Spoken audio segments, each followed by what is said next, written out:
Some people can look into the night sky and see the stars forming constellations, telling stories. Other people can look at a map and see an animal or an object. We've all seen the map of Italy and know how it resembles a boot, for example. The subject of this episode of Fun with Maps is a country that, well, some people say resemble a whale. What do you think? Here's the map. Here's the drawing of the whale. Okay? Some people say it resembles a rabbit. Again, what do you think? Whale or rabbit? And can you guess the country? Do you know what country we're talking about yet? Okay. The country in this episode of Fun with Maps is Finland. And I guess a rabbit or a whale is good, but I think the rabbit's going to win this one. Let's take a look at the map of Finland in this episode of Fun with Maps.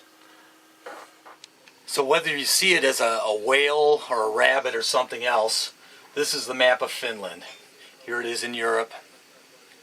It's one of the most northern countries in the world.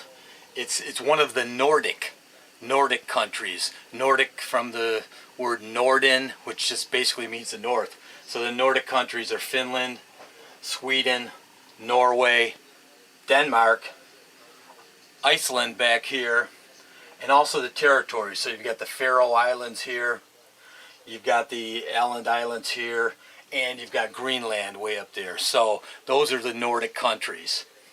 Okay, so here's the map of Finland, and you can see how geography will play an important part in its history and culture. So it's bordered here by the Gulf of Bothnia, not Bosnia, Bothnia, which separates it from Sweden. So here's Finland, Gulf of Bothnia, Sweden. Here is the Gulf of Finland. That's where the Åland Islands are. Helsinki, the capital of Finland, is separated from Tallinn, the capital of Estonia, by about 50 miles only in the Gulf of Finland. Over here on the east, Finland has a border with Russia, which has led to all kinds of historical conflicts and situations. So I remember a poem that says, the Russians are Russian to finish the Finns, but the Finnish will finish the Russians and win. So you can see with St. Petersburg, less than a couple hundred miles to Helsinki and this huge border with Russia, that there would be some problems there. Here's Stockholm. Stockholm is about 250 miles from Helsinki. Helsinki is the most northern capital in the world except for Reykjavik in Iceland. So it's a very northern country, as you can see. It's also very sparsely populated. There's only about 5.5 million people in the entire country of Finland. Most of them live in the south and the central. 5.5 million, to give you some perspective, I think that's like the eighth most populous in the European Union, but 5.5 million people is about what the state of Colorado has. So all of Finland, the whole country, is about 5.5 million people. So as I said, most of the people live down here, south, central, but this is a very interesting area up here in the north. That's a separate area. That's where you can see the Aurora Borealis. That's where most of the tourists go, and that's the home of Santa Claus, St. Nicholas. This is Lapland. Let's take a look at Lapland a little closer. Okay, before we look at Lapland, I should mention we have the Baltic Sea here, and Finland is right at the edge of this, and we're going to cover this in another episode of Fun with Maps, because these three countries, as you know, Estonia, Latvia, and Lithuania, are called the Baltic countries, and you can see why. Here's the Baltic Sea. It also here borders Sweden. Here's Gdansk, Poland, and part of Russia is over here. This is very interesting. You have Russia here, and Russia's continued over here on the west of Lithuania and the north of Poland. So that's a separate episode of Fun with Maps. But I wanted to point out the Baltic Sea here, along with the Gulf of Bothnia and the Gulf of Finland, bordering Finland. Okay, so Lapland, as we said, and here you can kind of see that rabbit or whale look. The Lapland region of Finland, even though all the action is down here around Helsinki and in the central, that gets the most tourists. It's above the Arctic Circle, so that means in midwinter you have one of those polar nights. It's when the sun doesn't rise for days or weeks or even months. And correspondingly, you'll have the midnight sun in the summer. So you won't have this sunset even at midnight they've had up to like 73 consecutive days of daylight at the northernmost point. So that's something of great interest to tourists and the people. It's a really unique situation there. Lapland is so far north that the aurora borealis can be seen regularly in the fall, winter, and spring. You know, the aurora borealis, it's that fluorescence in the high atmosphere due to solar wind.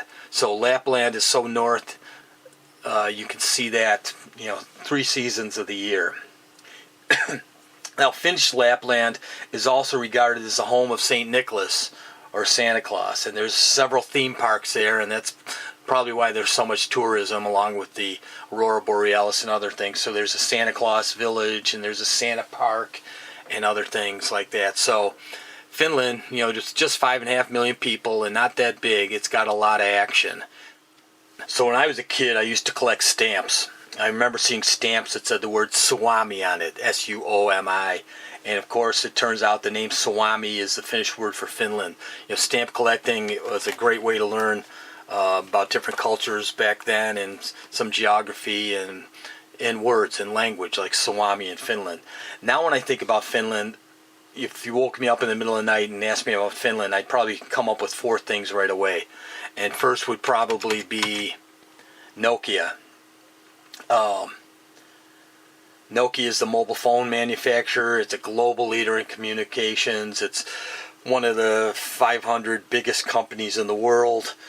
Everyone knows Nokia. Second, especially as a tech guy, is Linux and Linus Torvalds. Linus Torvalds was born in Helsinki. He was the developer of the Linux kernel. He's born in Helsinki, then came to the U.S. He's a Finnish American now. Linux is open source software, part of the GNU development platform. It's used all over the world in various distributions.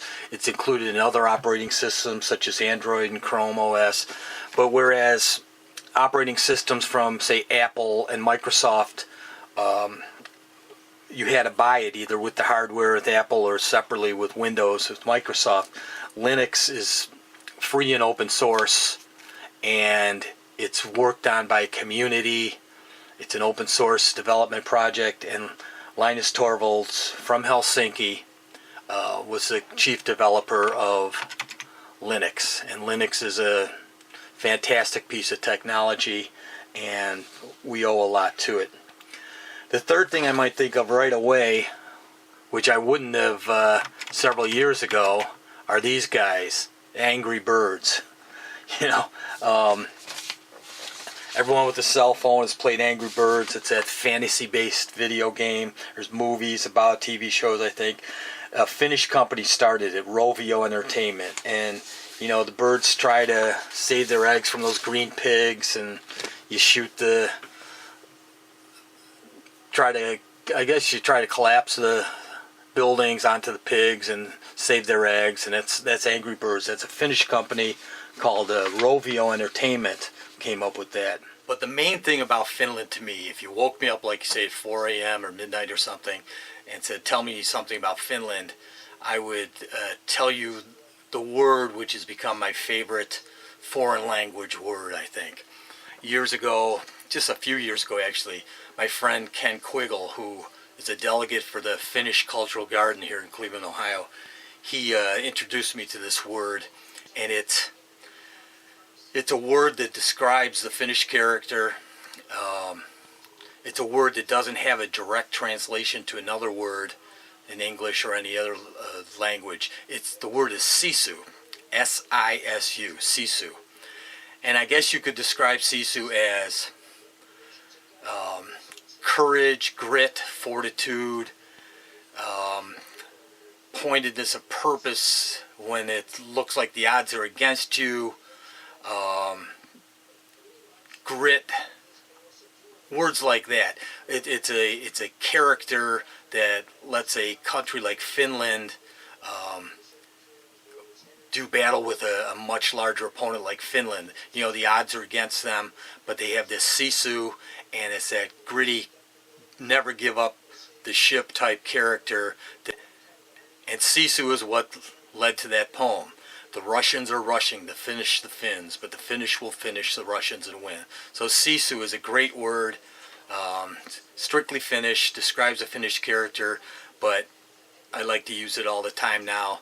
And if you get one thing out of this episode of Fun with Maps, I hope you remember the word sisu and use it. And if you meet a Finnish person, definitely use that word, and you'll have a friend for life. So that's it for this episode of Fun with Maps. I'm your host, Dan Hanson, and we'll see you next time.